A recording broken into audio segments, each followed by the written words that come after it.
আল্লাহ বাসায় রাখলে, আল্লাহ যদি বাছাই রাখে ঈদ পর্যন্ত, তো ঈদ ইনশাল্লাহ ঈদের নামাজ পড়ে আইসা নাস্তা খাবো, সেমাই লাচ্চা টাচ্চা, বাসায় যে ধরনের নাস্তা হয় সব নাস্তা টাস্তা খাবো।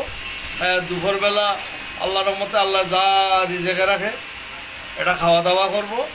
বিকালে মোটরসাইকেলটা সুন্দর করে পরিষ্কার করে 300 ফিট ঘুরতে যাব। তারপরে 300 ফিটের লিনা মার্কেটে গিয়ে ওখানে একটা গরম গরম কফি খাবো মাশাআল্লাহ। ইনশাল্লাহ।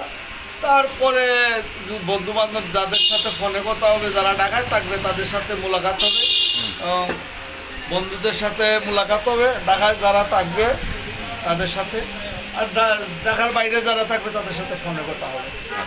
ডিফিনেটলি ঈদের সময় মন খুলে ঢাকার শহর বেরাবো, কারণ ঢাকার শহরে ঈদের সময় জাম থাকে না, ফাঁকা থাকে, একবার একদম ফাঁকা থাকে, ঘুরাও মজা। আর মোটরসাইকেলে ধরো 300 ফিট যাইতে আমার 15 মিনিটও লাগবে না, কি আরাম, খালি আরাম আর আরাম। সবাই হাই গাইস, সবাই আমাদের জন্য দোয়া করবেন, ঈদ যেন আমরা ভালোই কাটি, আপনারাও যেন ঈদ ভালোই কাটেন। ঈদ মুবারক।